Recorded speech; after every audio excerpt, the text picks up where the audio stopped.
बिस्मिल्लाहिर्रहमानिर्रहीम अस्सलाम वालेकुम। उम्मीद करता तमाम दोस्त खैरियत से होंगे। मैं हूं आपका अपना मेज़बान मोहम्मद बिलाल। आप लोग देख रहे हैं बिलाल विलेज फूड। जिमें कि तुहानू पता है असी अज नवी चीज़ लैके तुहाडी खिदमत विच हाजिर हुए हैं। अक्सर औरतों के सिर जुआं होंदियां ने, खारिश होंदी है, खरींज जे बन जाते हैं। ज़्यादा उम्र दे विच अगर औरतां लगी जान तो वालों दे विच ना झंझट जिहा बन जाता है, तो काफ़ी स्ट्रैस और परेशानी का सामना करना पड़ता है। अक्सर घर च मेहमान आ जाते ना, तो वालों की रंगत वेख के काफ़ी बंदे अजीब फील होता है। तो परेशान होने की लौड़ कोई। तुहाडा अपना भाई तुहाडी खिदमत विच हाजिर है। तुहाडा अपना चैनल है बिलाल विलेज फूड। इनू सबसक्राइब तो लाइक हो तुहाडा करना, और सबसक्राइब करना तुहाडा हक बनता है। ये मेरा हक है तुहाडे को लेना। बाकी मैं जी चीज़ तैयार करना अथेंटिक और परफेक्ट और प्रोफैशनल तरीके नाल तैयार करके देना, ताकि मेरे व्यूअरां नूं मुश्किल का सामना ना करना पवे। तो जनाब असी अज वालों का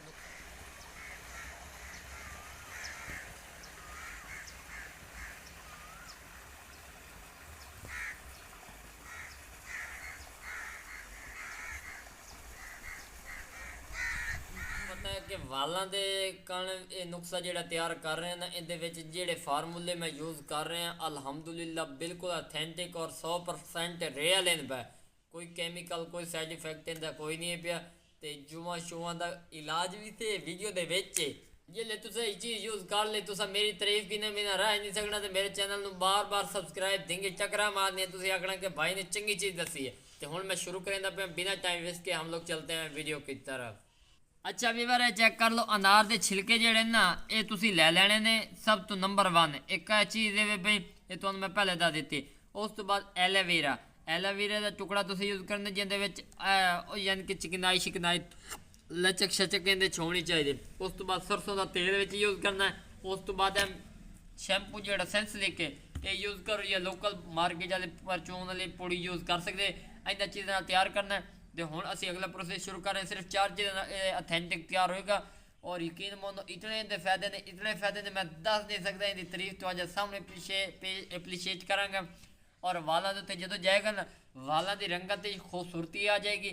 और औरतें यकीन मानो तारीफ किए बिना रह सकना। तो हूँ असी अगले प्रोसेस की तरफ चलने हैं।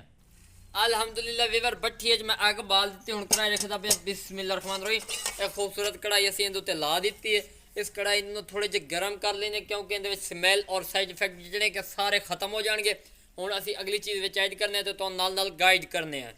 अल्हम्दुलिल्लाह वीवर पानी मैं विच पा दिता है। ये वेख लो पानी तो मैं 1 गिलास पाया। और तुसी यूज़ भी इतना करना है, शीशे वाला गिलास मैं यूज़ किया।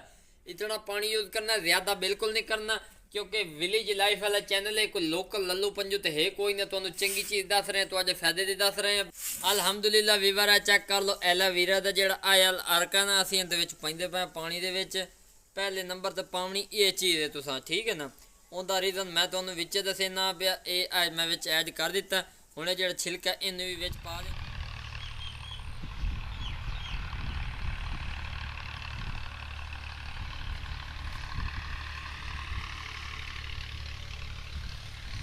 एलोवेरा ने अपना रंग चेंज कर दिता है। हुण मैं ये पैंदा पिया अनारां दे छिलके बिस्मिल्लाहिर्रहमानिर्रहीम। तो माशाअल्लाह सुभान अल्लाह, मेरे अल्लाह की शान, उसकी रहमत बरकत। वीवर चेक कर लो, ये मैं विच पा दिता। पानी वेख लो, पहले एलोवेरा ने अपना कलर छोड़िया, अनारां दे छिलके जिवें गए उन्हें अपना रंग छोड़ना शुरू कर दिता। और ये जो वाला कड़े मैं बना रहा, ये तुसीं इन्ने नहीं करना कि हर बला विच बके न करनी। मैं तुम जी चीज़ दसेंदा पिया तरतीब आई तुस उन्ने करना है। और इंशाल्लाह तुहानूं पसंद आसी। हुण मैं विच जी चीज़ पैंदा पिया वो तुहाडे सामने पिया। अल्हम्दुलिल्लाह जी। हुण मैं विच 2 दाने काली मिर्च दे पैंदा पिया। ये पावन का मकसद है कुछ साडी भैणां मावां जो भी हैं पईयां उन्हां दे ना वालां दे विच जुआं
ਪਰ ਅਲਹਮਦੁਲਿਲਾ ਇਹ ਚੈੱਕ ਕਰ ਲਓ ਜੂਆਂ ਦਾ ਖਾਤਮਾ ਵਾਲਾਂ ਦੀ ਸ਼ਾਈਨਿੰਗ ਖੂਬਸੂਰਤੀ ਕਾਣੇ ਸਭ ਤੋਂ ਜ਼ਿਆਦਾ ਮੁਫੀਦ ਹੈ।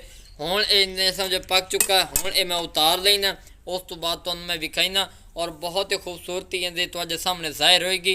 ਇਹ ਚੈੱਕ ਕਰ ਲਓ, बहुत ही शानदार इसके वसाइल ਤੁਹਾਡੇ कोई शेयर किए जा रहे हैं और इन्हों का फायदा बहुत ही ज़्यादा।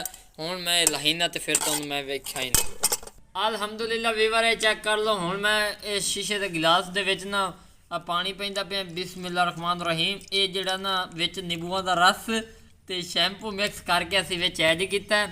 ये भी बड़ा फायदेमंद रखा ताकि लाइफ टाइम गाने शैम्पू यूज़ होवे और नींबूआं दा विच रस पाने का मकसद है कि स्मैल वगैरह ख़त्म हो जाती है।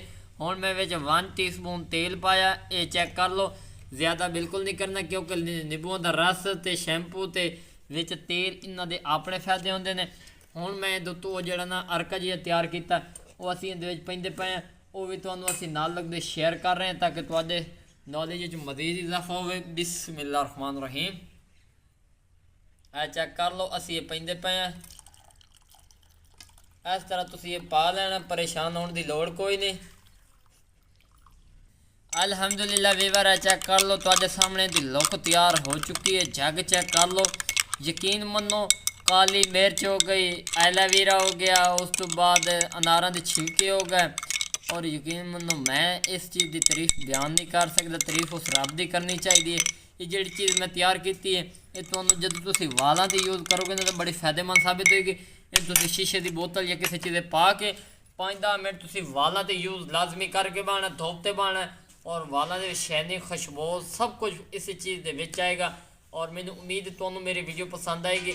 अगर पसंद आ जाए तो मेरे चैनल सब्सक्राइब लाइक शेयर ज़रूर कर देना। ढेर सारी दुआओं के साथ मोहम्मद बिलाल की इजाज़त है। एक नई वीडियो मुलाकात होगी। अल्लाह हाफिज़।